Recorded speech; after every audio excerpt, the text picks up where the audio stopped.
Hi, everyone. Hello, and welcome to the Real Women, Real Purpose talk show, live in the On Purpose Woman Global Community Facebook group. I'm Ginny Robertson, one of the hosts of the Real Women, Real Purpose talk show, and I'm also the founder of the On Purpose Woman Global Community and the founder and publisher of On Purpose Woman online magazine. I'm here with my friend Maria Johnson Darby today, and she is the Chief Operating Officer at Keswick in her professional life, and she is a woman on a mission to empower women to be their best selves. And we're going to be talking about how and why the world needs more women leading.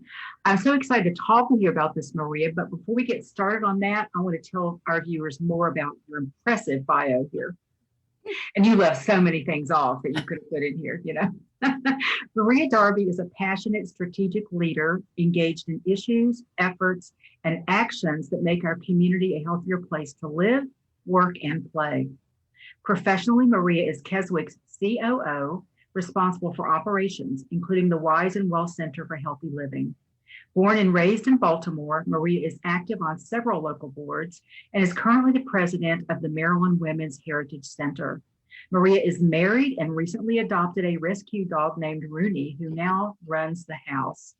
And I just have to say that your Facebook posts from your dog Rooney's perspective are delightful. They bring me so much joy. And you're a really talented writer. Oh, thank you. I love him. You think you saved the dog, but the dog has saved us, like especially in COVID. But oh my God, he makes me laugh every day. It's so much fun. Yeah. Well, I'm glad you did that for yourself and for Rooney. Exactly. Win-win. Yes, absolutely. So I know that you're extremely passionate, as am I, about women in leadership, about the empowerment of women, and also about the hurdles and obstacles that women leaders face or we create for ourselves. True. So let's start with that basic question. Why do you think the world needs more women leading? I think that women lead differently. It's not, I think and that's okay. I think that we have a sense of how to bring consensus in a natural way, how to look at things from a perspective that says win-win. I mean, anyone can learn to do those things, but I think because maybe of how we were brought up or sort of what's been the traditional path for women, we are always looking for the solution that makes the most people happy in a good way that meets our objective. Mm-hmm. And that's not sort of willy-nilly. It's just part of the way that I think we know that in order to be successful, we have to have an end goal in mind. And then we have to help people figure out how to get there in a way that encourages them to think they did it themselves, that they're part of the solution, that I'm not sort of telling them what to do, because I think that doesn't get to the naturally make people feel successful. Mm-hmm. So I love that because it's using kind of our innate wisdom, Yep. what we came in with. Yep. And things that I know, I've got some years on you. And so I was in the corporate arena back in the 70s and early 70s to the middle, I guess the early 80s. No, let me take that back to the mid 80s. I was there longer than I think. And things were quite different then because we had to model ourselves after men. We had to dress like men and act like men, and you don't show emotion, you don't nurture, you don't, it was just that, buck up kind of, and don't ever let them see you sweat or cry. Right. I think that what you're saying is that women have these natural gifts and talents that are so needed and effective in leadership. And I think that it comes from sort of an intrinsic place where women are sort of intrinsically motivated. And I think that we can see possibilities. I think we're always looking to say, okay, that might be correct now, but how can we make it better? What's the better alternative? Is there a different alternative? In a way that is helps bring out the best, not only in whoever's the leader, but in the group as a whole. And I think, who doesn't want the group to feel like they're successful collectively as well as individually? And I think I think that it's a little bit different for women. I think because we've come up from a different path and we had different models, as you said. And I think the women that came before me did model men. And I think we went through that moment of saying, okay, in order to be successful, we have to be in this very specific path, and we have to act in a certain way. And I believe that was harder, frankly, because it wasn't really playing off your kind of who you really are, your authentic self.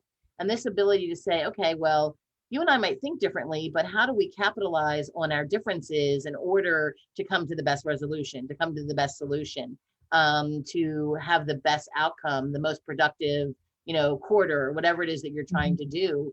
And I just think we don't get rattled quite so quickly in a lot of ways. There's not a lot as much of a, blow up kind of experience when something goes wrong. I think we say, we learned something that didn't go as well as I thought it was going to go. What did I learn from it? How can I take a different path? What can be my next growth place?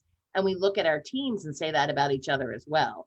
And I think that ultimately is good for the balance of the workplace, the volunteer place, the community as a whole.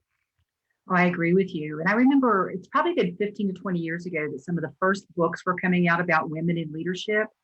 And many of the early ones were written by men, which was so interesting. And I read a few of them, and in some of them, men were actually looking at how we can emulate women and how women are doing it effectively, which I thought was so interesting. But also some of the books, they were acting like they kind of invented it, like, here's what women are doing well. And it's like, yeah, we've been doing that well for a really long time, Right. So you lead in a number of ways. I mean, the bio that you gave me, this, and you've been on more boards than I can even begin to remember. Do you think of yourself as a natural born leader, or is it a skill that you think you've cultivated over time? I think it's a skill that I've cultivated over time. I went to an all-girls school, went to Catholic school for grade school, then I went to an all-girls school in high school, where I think that you learn to compete in an even field. You learn to sort of emulate the what worked in other women, both leaders of the school community and as well as with others in the classroom. But we also had male teachers that kind of gave us the perspective, so we weren't totally in a bubble, that said, oh, I don't understand the other. And I think that's going to build my confidence as a leader to say, well, I didn't have anyone saying I couldn't do it, right? It's all the rah-rah about women's schools that allow you to compete in a way that is easier to have role models because you're in that environment and you don't know any different. So like, why wouldn't you try? It's like, well, of course I would try. I'm not worried about failing in a different way. You might be worried because you're gonna, you have to compete against the other women, but you're coming at it from a specific space. So I think it's a talent I've really honed. And when I went to college, I thought that it was, when you go to school with boys every day in a different world, it was learning to compete differently. So how did I hone my leadership skills in a way that not just worked in a room full of women, but how did I learn how to take what was the best from men and women that were leaders in my community, whether they were students or in the campus faculty, and take that to bring out what was the best in me. And I failed as much as I could ever say. You learn more by failure than you do by success. Let's be honest. The success emboldens us and makes us feel good. But the failures, the mistakes we make, are when we really say, aha, like, what about that didn't work that I thought would work, and how do I change that? And you practice, and it's constant practice and learning about how do you motivate others. And I guess that was really the big learning moment, Ginny, and we've talked about it before, is that, sometimes we really focus on how do I become successful? How do I develop as a leader? And what I know to be true is that you become a leader when you have learned how to cultivate that in others. For that, you're a manager, you're the person in charge, you're the boss, but you only become a leader when you've realized that your strength comes from the strength of the people that you're working with. And if we do that in the best way, men, women, doesn't make any difference, then we're going to have a better outcome. And that makes us a leader. That allows us to go the distance, whether it's a volunteer commitment, a business commitment, a community commitment, a family commitment. So I think it's absolutely teachable. I think it's learnable. I don't think you're either born a leader or not a leader. I think you can become what you want to be if you focus on the outcome that you want to have. Yeah, I agree with that. And you made a very important point, I think, a little earlier, in that when you went to school, you were with mostly girls, all girls except for faculty. I think one of the reasons why in my generation I saw women who were, we were kind of clawing our way to the top and banging our heads in the ceiling, the reason we weren't playing so nice together, at least from my perspective, and I've said this often, is that I had never learned how to compete with a woman in a friendly environment. We didn't have sports teams, girls sports teams when I was growing up. So I never learned not just to compete, but to lose, to lose to a woman. And, men have that down. I mean, they can go, lose a golf game and go have a beer. Right. But we hadn't learned how to do that as a team. And as a result, we were kind of modeling men's behavior in some ways, but not the good stuff. Right. Modeling I've got to be tough and maybe talking about each other in negative ways and just not playing nice together. But there weren't really role models for that necessarily. So it's one of the things I've heard about all women's schools, colleges, and high schools. That's one of the great gifts is that women get an equal chance at leadership opportunities. It was funny when I was in college and even early in my career, I would be told frequently, like, you lead like a man.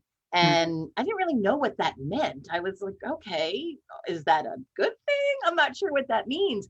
But when I dug into it, it was exactly what you're saying. It's that I have learned to compete in a way when you're in the competition, when you're trying to get a job or a role or whatever, or even if it's in a project and you're in some kind of competitive arena, I am perfectly fine with us having a disagreement. Okay, we disagree. We might even get heated, but when it's over, I'm happy to go have a beer. Let's go have a drink. Let's move on to the next thing, because I learned to separate personal. It's not personal. I think that is really true about having spent a lot of time with women in my formative years, is that losing is part of the game. Like, if you don't know how to lose, you'll never learn how to win. And I think that's a really key piece. And I'm like, well, I guess it is a man thing. I never, when you don't experience that, I didn't really have, at NDP, it wasn't an issue, right? So it became natural to me. And I think anything that's natural to you is something you don't spend a lot of time thinking about. Why did that happen, or why didn't it happen? And right. So it is true. And I've often been told you lead like a man, and I'm like, or I lead like a woman in the 21st century. Yeah, exactly. There you go. Leadership, I believe at least, leadership is more than just running things and being in charge. And there are so many ways that women can lead, like in our families and our communities. So talk about that. This is for the woman who doesn't aspire to be a COO or doesn't aspire to be a board president or any of those things. Talk about ways that women can lead and impact. I am a firm believer that, you lead, all of us lead every day. If you're, in your family, or if you're with a friend group, or you have an opportunity to lead, whether it's the decision on, what are you going to do with, the weekends now that you have all this enormous amount of time in your house, and making those, kind of in those roles, or whether you're volunteering in the community or you're passionate about something. I'm telling you that, now so many more women are in the workplace than when I first started even. But I would tell you that women who came to volunteer groups that had, were stay-at-home moms and had, home businesses and things, in those early years where they were much smaller focus, I think they had all the skills that anyone I ever saw come from a workplace, because you still have to manage your time. You still have to be focused on your outcome goals. You still have to be able to kind of have your elevator pitch and tell your story, whatever that is, advocate for your position. And I think that that in of itself is really defines what leadership is. It's not a title. It's not leading a big company or, a big volunteer group. I think it's more important to lead from the sidelines sometimes than whoever's sitting at the front of the table.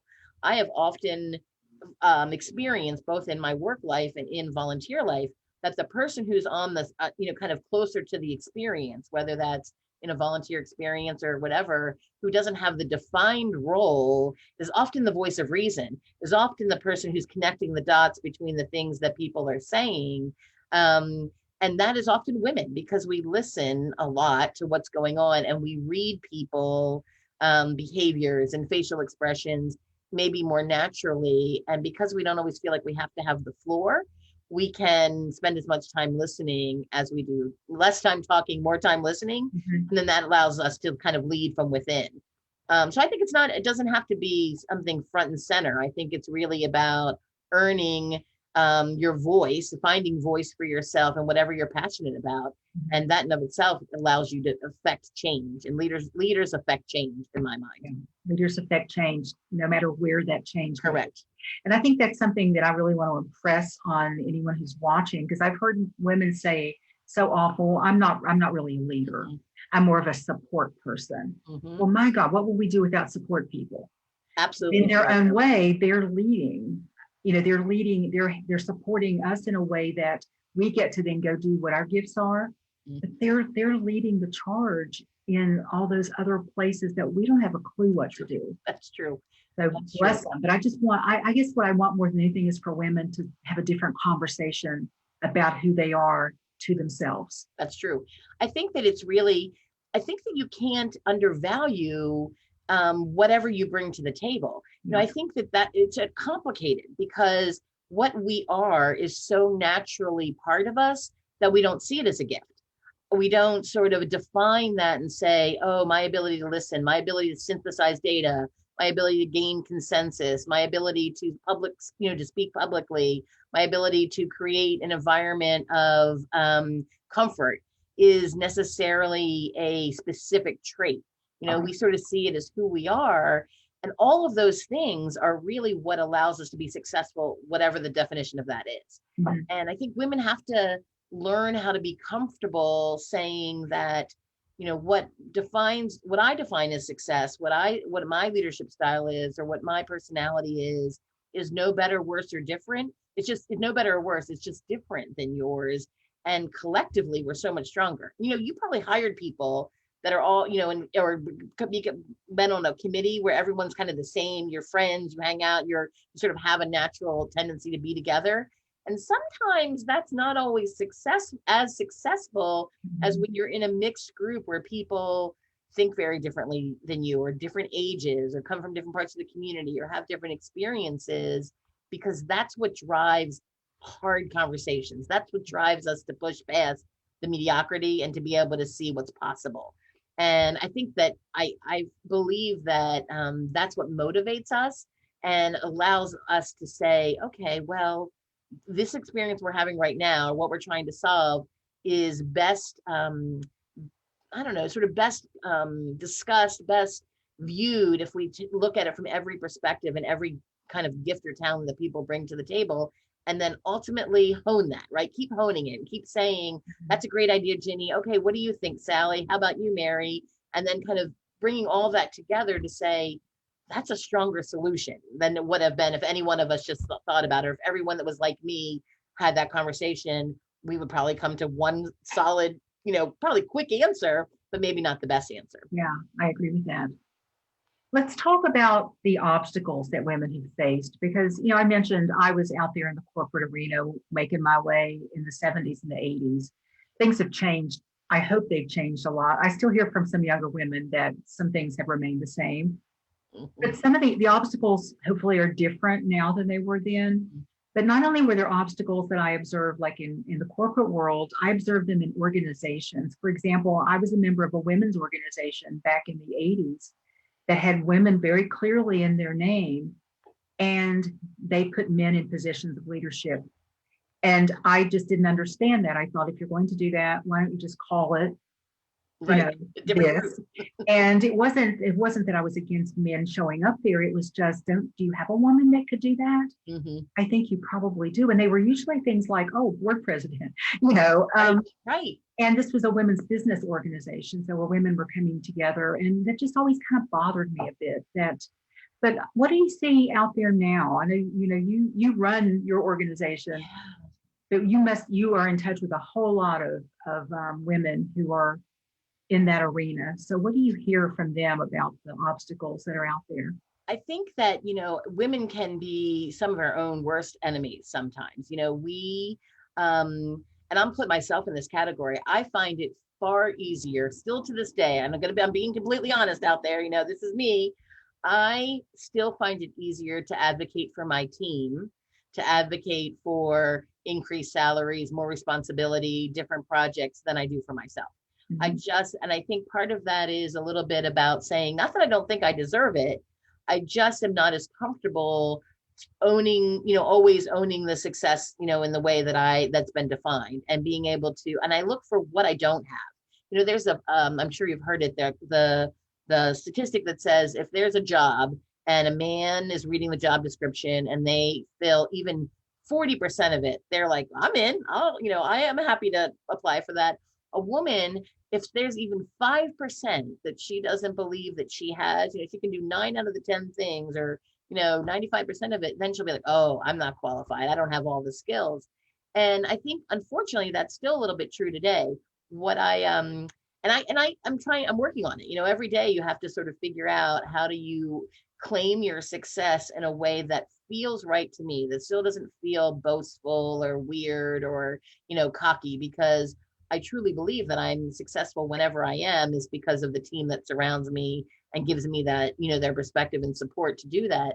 I am very, very jealous and shocked and love the fact that I see the younger generation coming after me that are pretty clear. I mean, they're very clear about women being able to say, this is the salary I want. I deserve that. I want to be the board president. I'm interested in leading the pack or this project. And sometimes when they've been in the door a minute and a half or joined the committee 3 minutes ago, and I'm like, okay, you got to earn a little bit of time here. But I think that's interesting. It's in just 20 years, it's an interesting shift. And I think that's kind of a fascinating piece. And I think we have to learn as women to embolden that, right? It's really appreciate that in others and help that generation hone that perspective. So maybe the day that you came in the door and you barely know where your desk is, you can't be the CEO, but maybe there's some middle ground, but not to sort of put out that fire beforehand. To really say initiative and capitalize on some of that initiative. Yeah. Because I think women can take that oftentimes, even these young, strong women that I see coming after me, if you push back too hard, it can deflate the whole experience. And so I think as a woman that's slightly older than that, allows me to say, okay, well, how do I help them continue to burn bright, right, in the way that they want to, but really massage that in a way that's going to help them be successful, and recognize that you have to be clear about what you've achieved as opposed to just what you want, right? It's easy maybe because they're much better sometimes about saying what they want, but not necessarily have figured out that there's a details about how you got there that you need to be clear about, and why you think you're the best candidate for anything, whether it's a board role, a volunteer role, whatever. I remember years ago watching an Oprah show, and it was when Oprah had her daily show. So how many years has that been? A while ago. A lot. And there were 4 women on the show. They were on the stage at the same time. 2 of them were young women in their mid-20s, and they'd written a book called Don't Hate Me Because I'm Beautiful. And the other 2 were women who I think at the time were probably my age then. Mm-hmm. So, but they were maybe a little older, because I was a little on the younger side of the early feminist movement. These women had been in the trenches. They had done a lot of things, and they were angry with these young women because they hadn't picked up the torch when they handed it to them. And these young women were saying, and that was kind of like, and they were pushing, this book was about their experience of older women and them not helping them. So don't hate me because I'm beautiful and I'm smart and all these things. And I watched kind of in horror as these middle-aged women, if you will, were saying to these young women, well, you just walk in the door and think you're owed something. You think you can just do anything. You think you can just, and they said, that's because you told us we could. That's because our mothers told us we could. That's why you were out there marching and getting laws changed, all that, so that we could have this. And now you're angry with us. And they were angry because they weren't carrying the torch the way they felt they should have. Mm-hmm. And they weren't, and these young women were saying they were having a hard time finding mentors for that reason. There was almost this jealousy. You have to earn your right to that first. And I think if you recognize that, I mean, I'm really honest with myself about that. When I see that in a younger person, especially a young woman, there is a moment, really, to be transparent. There is a moment when I want to say, back down, you haven't earned this yet. You know how long it took me to get here. Right, exactly. And I have to really regroup and say, oh, I'm jealous because I wasn't that when I was their age. No. And if I was that when they were age, I might be at a different place now. And maybe not, who knows? But I think we, as that generation of women, have to say, my way, the way we led, the way we're leading now is different than those who came before us, as you just talked about. But so too will this generation. And you know what? Good for them, because that's what the world needs, because we're a transitional group. My age, I'm in my 50s. We definitely made inroads, but there's so much further to go. Look at the difference in wages still for women. Women of color, significantly worse in terms of the wage gap. So we doing what we've done the way we've done it has only met part of the goal. And this group of young people, both men and women, but I'm very impressed and see the women who are saying, you know what, I'm not going to be working 100 hours a week and sort of still emulate that sort of male role. I'm going to fight for balance in home life. I'm going to, look for companies and organizations and community groups that support my choices as a person, as a woman, as a family member, as a partner, etc. And that's when real change occurs, right? Because all of us are seeking meaning in our lives. You and I have had to figure out that in a changing world. And we, in some ways, maybe gave up part of ourselves early in our life to be able to do the things that we did that we thought was going to bring success, right? And now I'm looking at my 50s saying, well, okay, these are the things I want. I'm willing to give up this for that. But if you can do that younger, think about what that would look like for families and work environments and communities, and what change that would bring to the world as a whole. And wouldn't that be great? I mean, wouldn't that be great? So yeah, it's all about equity. I think the more women we have, the more conscious, awake, empathetic, all these, compassionate women leading, the more things will be equitable for more people. Now, you said a few things about why women are great leaders, because we lead differently. Are there some other ways you think? What are some other reasons why the world needs more women leading? I think that women have a ability to, I think it's sort of, I can't put my fingers on it. I think it's just a way to say, when we are in leadership roles, we bring out the strength in others, men and women, in a way that allows people to be their best selves. And I think we've seen that in the world of COVID. Countries led by women have just done statistically better. You may not like it. Someone may not like that fact, but it is factually true. And I think it's because we're more comfortable with uncertainty. We're more uncomfortable with the unknown. We're maybe a little bit more uncomfortable with being able to try something, realize it's a mistake, and redirect. Because this is maybe a little bit different than men, that they weren't allowed that. There is a downside. Men had many advantages in the early years, but the downside of that is that there wasn't an expectation or allowance for them to feel publicly, to necessarily admit mistakes. There was definitely a path that they were to take in order to be successful. And I think that women have redefined that and said, this is not our path. We recognize that the strength of all of us, the strength of each of us, allows all of us to be more successful. And I think that that desire for the best in human performance is, and maybe it's because we're moms at heart, a lot of us. I don't mean mom's actually a mother, because I'm not, but that sort of sense of comforter, care, that caring experience allows us to maybe be different. Maybe that is a little benefit of having grown up in a world where that was all we were allowed to be. It allowed us to also grow that capacity in ourselves and others. Yeah, and sometimes I know there's games we played as children. We play house. Sometimes we could rope one of the little boys to come in and be the dad or something. True. But it was always a collaborative effort. Mm-hmm. It was like, well, I'll be this and I'll do that. And so it wasn't like anybody had to really take charge necessarily, but we were just all kind of pulling it off, doing our solutions. You mentioned in something that you sent me a quote by Lao Tzu that you said you love, and I do too. I'm going to read it because I think it speaks to something you've already said, but I think we can talk more about this. A leader is best when people barely know she exists. When her work is done, her aim fulfilled, they will say, "We did it ourselves." I love that quote. So to be honest, it does have he as opposed to her. I changed it myself. Thank you. Just to be honest, in case someone searches for it, I don't want to.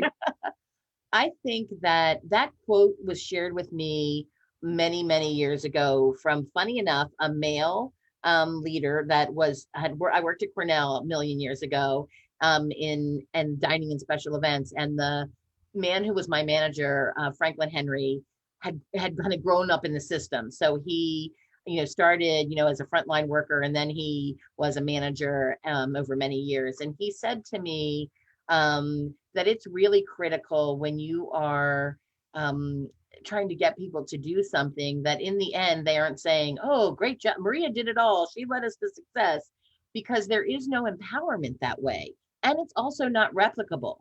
People have to believe that they were the success in order for them, all of us, to replicate the success in a different situation. And that's what I really believe this quote means. It's about saying a leader facilitates the environment, it creates a dialogue, it allows for different perspectives and different voices. It doesn't mean a system where I'm telling you what you have to do and this is how you have to do it and this is the outcome I want already, because then that's not even a dialogue, right? There's no sense of having a meeting or a discussion. I think that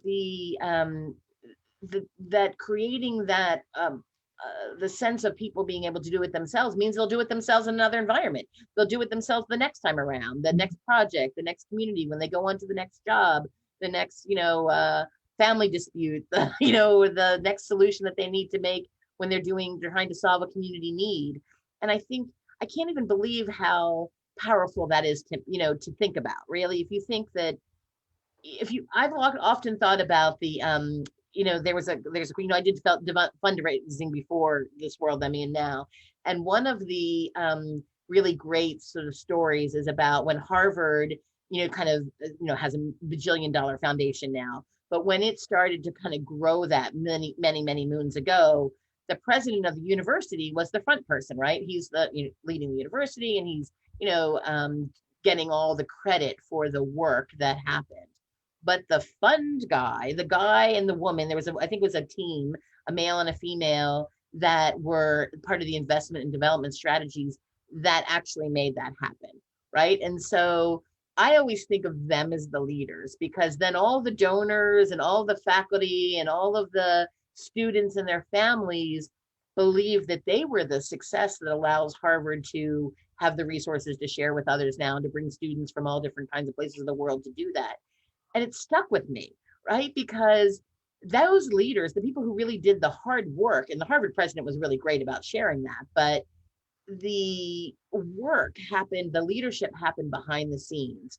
And if you think so much about leaders that that are on the front line, in terms of what's on the paper or in some position or a company, I am so awed by those who really acknowledge that they are only there because there are other people doing the work, right? That are making them look good, that are facilitating the strategy. Because the higher up you go in any organization or any community group, the less actual ability you have to affect change. That's like true. You can have a great idea as the president of a board or the president of a company, but if you can't actually get people to engage with that and figure out how to make that happen and take it and own it, you as the president can't do anything. Like, you're so far removed from the details of how that would go from A to Z, you have no ability to actually achieve success unless you can help others own their piece of it and feel like it's theirs. And then you walk away saying, look how great we did as a team. And then the success is natural, but they'll go on to replicate that in all kinds of other ways. Mm-hmm. That's a really amazing lesson that you probably had to learn, because you've been in your COO position for less than a year, right? Correct. And before, you were one of those people making things happen, right? You were the one that everybody went to and said, Maria, we need to do this, right? And has that been challenging to step back a bit and let other people kind of have that experience of leadership? It's really challenging sometimes, because all of us, you think like, okay, I could just do that and it would be done. I'll just do it this one time. I'll just finish this piece and then I'll never do it again. And you have to let people learn from their own mistakes, experience the successes, but also experience the sort of bumps in the road, and support them in those choices that they're making and helping them see, one mistake isn't going to kill you and one success will not define you. So how do you do those two things And it's weird. I mean, it's definitely sometimes a moment when I'm like, gosh, it was a little bit easier to do some of this myself. But I also am awed by how people rise to the challenges when you give them the space, the support, the resources they need. I rarely am ever disappointed in the fact that people will give it their all to be the best that they can be if you allow them to do that. If you give them what they need, if you support them, encourage them, kind of play the devil's advocate with them as you go so that they are really owning it. And when the end, like that's what makes the organization stronger. I'm Mhm. not, the organization is stronger because I'm the COO or Carmel's the CEO. It's really because the people that are doing the work have owned their piece of it that drives the mission impact that we're able to do. Otherwise, it wouldn't work. Right, right.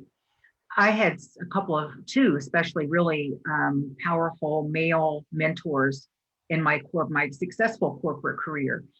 And I remember one of them saying to me, always manage the people who report to you as though you're looking for your replacement. Mm, He says that's the only way you will ever move that's true. if you've got, and that was so counterintuitive to what I thought you were supposed to do, because I thought you have to hold on to your job and you've got to like, really, but he really instilled that in me that we want to, train and nurture and bring along the people who have the desire and the talent who want to move forward. No matter what if they do know more than we do about something. I'm Wow, not trying to hire they make people us who look know really more than good, me. don't they? They make us look really good. So I want yeah, to hire people who know more than me. If I'm the smartest person in the room at any given time, then I don't have the right people in the room. And I really do mean that. Like I think if I am the smartest person in the room, I don't actually need everyone else in the room at all. right. So the whole point of trying to solve a problem or think for a different solution or look at an alternative is to say, who knows this so much better than me that we'll get to a better solution, but more importantly, or at least as importantly, I'll learn something about how to do that as well. And my current boss, Carmel, our CEO, once said to me when I first started here 7 years ago, I was the director of development, and I was trying to balance, a million different things. And her advice to me when I got promoted to the next level was, I know it needs to be done, but are you the person that needs to do it? And whenever I'm struggling in that kind of moment, I think, am I doing it just because I love that, or I think it's easier for me to do it, or am I doing it because really I'm the person that should be doing it? And if not, then I'm not giving them the space to do it, and that's really a reflection of me, not them. And you can't survive as an organization, a community, a family, even if one person is always leading, is always in charge, is always creating the parameters of which you're existing. Because what happens when that person's not there? Like all of us will move on sometime, right? You win the $1 million, whatever the Powerball $1 bajillion it was, like how would those continue to exist after you? And if you haven't created a trail behind you, then you actually have not led it all. You just managed. And that's not effective in the There's long a run. big distinction there. Also, it leads to burnout. If you're that one, if you don't trust the people behind you, or you're too concerned about letting go of some maybe perceived power or control, then you're going to eventually just fry yourself. You've never had that experience, have you? Oh, well, it's always yourself that made you, let's be honest. Mm-hmm. And I think that is maybe a more women thing than males. Like, I think that for me, when I get frustrated to the point where you feel like you're totally burned out, and I look back and I'm thinking, well, who put all that pressure on me? Who said all that had to be done by me in that time frame? And 90% of the time, it was probably me, that didn't delegate effectively, didn't trust that others would do their part in the same way, or didn't reach out to have people come to the table in a way that would help bring about their best selves. So I was stuck doing it my not so best self at that moment. And then, and let's be honest, and that's miserable for you, and the outcome is never positive, frankly. No, it isn't. It isn't. So we're going to wrap up in a little bit, but what I'd like to touch on is what are some ways that we women, and not just in the corporate arena, organizational arena, in the volunteer, as entrepreneurs, all of those places. How can we nurture leadership in other women? I think that it's critical to have a mentor and be a mentor, regardless of whether it's personal, professional, doesn't make any difference in your community, in your family. We all learn, all have much to learn, but we also have much to give. And I have found that when I'm in a place where I simultaneously am a mentor and have a mentee, I am so much more effective in both of those arenas. I'm able to ask the questions I need to strengthen my own skill set or my own knowledge base or my own comfort level, while also feeling good about the fact that I have it to offer to someone else. Because, seeking a mentor is a little bit vulnerable, right? You put yourself in a position where you are opening up to someone typically about something you don't know, or an area that you're personal like weakness or challenge that you might have. And that makes us feel a little vulnerable. And if you can balance that with sort of strengthening others, so being able to do it at both ends, I think it has allowed me to be more vulnerable with my mentor and ask more questions and really show a side of myself that might otherwise be uncomfortable, because I know that I'm able to sort of do that for somebody else. And it kind of creates balance for me. And we can't ever think we know it all. If we think we know it all, then like, why exist, right? Like, why go on? I think Obnoxious people we become, right? When we think we know it all. True. I also think you need to have a tribe, like a coffee clutch, a tribe, whatever you want to call it. I think that you need to have a group of people, probably as diverse as it can be, whatever that looks like for you, who are not your yes people. Like, we all have our yes people we love that are going to say, oh, you're right, Maria, the world is wrong and you're so right.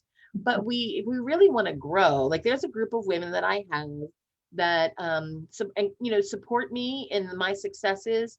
But I know when I ask them, if I present a situation or I have a discussion about what's next for me or why something went wrong or what I want to do as a growth place, who will give me the truth. They'll say in a kind and loving and supportive way, but they'll hold me accountable for the part that I contributed to or am not maybe focusing on, or I'm saying one thing but doing another.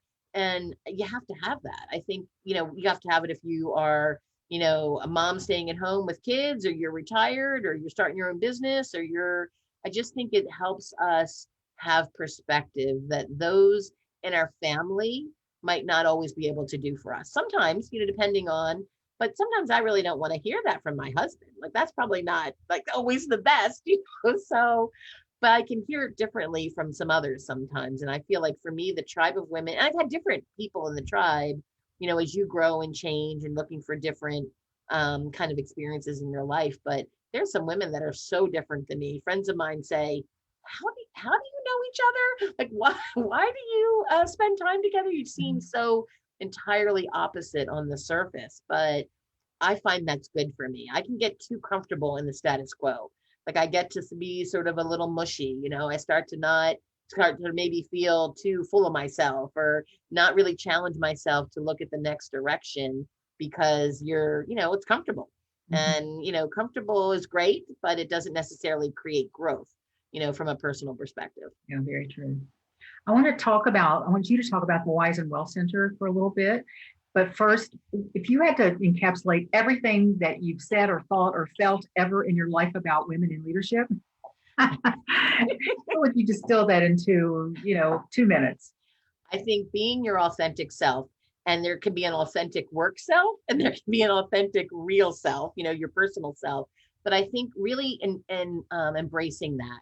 And that brings me joy. And I think that it allows me to be not just successful for myself, but it allows me to see the value in others differently. If I come to the table understanding the good, the bad, and the ugly about Maria Darby, I am certainly more open to seeing the good, the bad, and the ugly about you, right? And how can we balance that together to be the best team, or the best, relationship, or the best experience. And so I think it's about owning who you are and helping others to be the best at who they are. Yeah. Thank you. Beautifully said. And I think that's a gift that we can really give other women, is to show up and be real and take those masks off, not the COVID mask, but the other masks. And I see people watching something like this, like 10 years down the road, and what are you all talking about? But, just unmask ourselves and this is who I am. This is who we see, because being somebody else is exhausting It's true. and it's fake, and you'll get found out eventually. And it often will lead to health issues. I mean, Or that, will. real Yeah. health issues. And part of what we're seeing in women are some of the health issues that you didn't used to see in women, heart attacks and stress levels at certain, places. And I think that is part of what we see at the Wise and Well Center. Women come here from all different, men are here too, but predominantly there's a lot of women who are looking to say, I need to find some balance in my life and what that can look like. And I need to look at all of the dimensions of wellness, not just physical wellness, not just personal wellness, but all of the pieces. Maybe it's spiritual, maybe it's social, maybe it's financial. And we help them do that in a way that is true to them. Our goal here, unlike gyms or even spas or, kind of self-help groups, is to say, those things are wonderful and there's a place for that in your life. But how do you really even identify what they look like and decide where you're going to start on your journey? Because where you're starting, Ginny, and where I might start is different. And if we don't value that in each other, whatever changes we make are short-lived. How many times have you gone on a diet, or you started an exercise program, or you were going to declutter your house? And if you weren't doing it on your terms, really what was your motivation? If you hadn't tuned into that, it's short-lived. Right. You start part of the garage and then the rest of another task, just something on the to-do list. Right. Yeah, exactly. And that's not sustainable. And for most of us, sustained change is what's going to change our health, our life, our sense of being. And as women, I think that's really important because we're shouldering a lot of burden, especially in COVID times. There's a lot of statistics about that women will be it'll take more than a decade for women to regain the ground that they've lost during this time of COVID, because they are really shouldering more of, and that's not true for every family, certainly, but shouldering a lot more of the day-to-day responsibilities of, home, having children at home that are, you're schooling them or supporting them, balancing all those other things while also working themselves, or their spouses working all at home. And I think that's, we haven't made that many gains in the last 40 years. And to be now to drop back a decade, that's a challenge. And if we're not approaching it from a centered place, a healthy place, it could even be more difficult for us. It could even have much more life-altering repercussions. And the Wise and Well Center helps people kind of get in tune with that and say, hey, what do you want to do, Ginny? Like, I might say, oh, I know that Ginny needs to work on this because I've known her for a long time. But it doesn't make any difference what I think. It has to be what you want to work on first, because if you don't, you're going to do this for a little while and then you're going to leave, and you're going to totally be not focused on really what brought you to us to start with. So it's been great. And we've been able to go virtual like you have during this time, and been able to sustain folks, I think, that are really looking for outlets in whatever ways that might be. And you primarily serve people over the age of 50 and over. Yeah. And how can they find out more information? So they can go to choosekeswick.org and click on community health, or they could call us at 410-662-4363. Talk to us about just what are you looking for? Mm-hmm. And sometimes we hope we're the solution for lots of those options. But if we're not, we're happy to help, kind of direct folks to a place that might be more appropriate for their goal. It's a wonderful place. It is in Baltimore, for those of you watching. And, we had our connections over coffee meeting there. What did we get in 3 months before COVID, I think? I know. I can't wait to have people back. We're here, our staff is here, and, because we're also on the multi-care campus, but it's not the same without, all the wonderful folks coming in, and, that social experience for all of us I think can only be replicated to some extent on Zoom. It's great, but it's certainly not the same. I can't. Better than nothing. It's better than nothing. Zoom is. That's right. Absolutely. Yeah. Better than nothing. Yeah. Well, gosh, Maria, we could, you and I could talk for 6 hours easily. I don't know if anyone would watch for 6 hours. Right. But we would have a good time. We have a really good time. But thank you so much for being here with me. And I just want to also say that Keswick, the Wise and Well Center, is one of our advertisers in On Purpose Woman magazine. So thank you for that support. You've supported us for a number of years now. So I really appreciate that, and what you all are doing in the community. Thank you. And one day I'm going to get down there. I swear I am. Soon. I don't We go think we're anywhere going to be hardly open ever. in mid-April. We think mid-April Oh, we're okay. focusing on. So Okay. socially distanced and, Yeah, not exactly the same as it was before, obviously, but yeah, hopefully soon. yeah, I hope so. So, also just what we've been talking about, one of my favorite topics, women in leadership, women, period. Let's just Yep. talk about that. And it sounds like, Absolutely. from what you're saying about, and I had also read this statistic that women are just falling way behind because of all of their other responsibilities. There's even more of an urgency to help women to move ahead, to help them with whatever it is they need assistance with. And I think only women can do that in the way that will really work well for women. Not that, I mean, men can be great mentors, but I think we women have an obligation to, what's that saying? Reach one, teach one, Right. something Each like one that. teach one. Yeah, each one, teach one. You're Yes. right. We have to reach back because we don't have so many role models. I mean, there isn't that many generations in front of us, and that we need to make sure that, when we've made it, whatever that is defined for each of us, is that we're bringing somebody else along with us so that that woman doesn't experience the same challenges that we did. That in one day, there will be no need for us to talk about the difference of what it's like to be a woman of color, a man of color. That will just be people trying to figure out how to be the best world that we can be. Ah, yes. So That'd be a gift worth seeing in my lifetime, big time. absolutely. Yes. Absolutely. So I want to thank all of you for joining us for the Real Women, Real Purpose Talk Show live in the On Purpose Women Global Community Facebook group. For a list of the Real Women, Real Purpose Talk Show topics, you want to go to onpurposewomanmagazine.com. However, this is our last interview for this month. Our new issue of On Purpose Woman Magazine is coming out in, the first day of March. So that will be our March, April issue. We're working on our interview schedule now. So March 1st or later, you can go to onpurposewomanmagazine.com and see what interviews we have coming up. If you like this interview and you want to share it with people, you want to watch it again, you can go over to our YouTube channel. It should be up within 24 to 48 hours. And that's the Real Women, Real Purpose Talk Show, but the channel name is On Purpose Woman Global Community. Again, I want to thank you for watching, and thank you, Maria, and have a great rest of your day, It everyone. was so much fun. So much fun. See you soon. Okay, bye now. Bye.